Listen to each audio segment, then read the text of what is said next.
رمضان شریف جو رسول اللہ نے دوویں ایک جنگا لڑ کے دسیا قیامت تک، فرمایا میرا امتی روزہ بھی نہ رکھ سکے، میں تو روزے دی حالت جنگا بھی لڑی۔ ہاں ایک قیامت والے دن کو عذر کوئی نہیں کرے گا، حضور میرے ڈیڈے پیڑ سی تے میں روزہ نہیں رکھیا۔ کتنی منزل آندی چار مدینہ پاک تو مکہ مکرمہ کتنے کلومیٹر؟ 400-500 کلومیٹر ہے، 500 کلومیٹر ہے، تے 500 کلومیٹر حضور نے رمضان ایک سفر کیتا، 10 دن لگے۔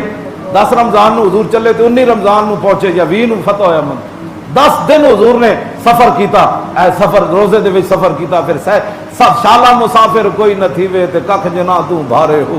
آج مسافرت تے مسافرت ہی ہوندی، ایتھے گھر بہ کے 20 قسم دے کھانے کھا کے تو خاندان تے بچیاں وچ رہ کے تو روزہ نہ رکھ سکیا تے صحابہ سفر وچ اٹھا تے سفر کردے ہویا اگ کیویں جلاندے ہونے، روٹی کیویں پکاندے ہوندے، ہاں جی پھر افطاری کو جناب شربت نہ فلانی شے نہ ٹھنڈا نہ گرم۔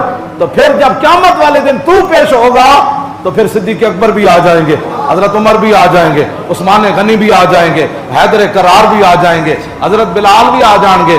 میرے کو حضرت بلال کو حضور دا سارا سامان ہوندا سی، ہاں جی حضرت بلال کو وزیر خزانہ حضور دے حضرت بلال سن۔ حضور فرمان سن بلال فلانے پیسے لے آؤ، اے چیز لے آؤ، اے لے آؤ، انہاں کہنا میں حضور دا سامان نال چکی پھردا سی، او تے 70 سن کھان والے۔ 10 دن حضور نے کیتا تے تو 10-20 قسم دے کھانے کھا کے روزہ کیوں نہ رکھے؟ ہاں حضور دی امت باز آ جائے، واپس آئے، اور واپس آنے کا ایک طریقہ کہ اپنے دل و دماغ حضور دیاں گلاں سماؤ۔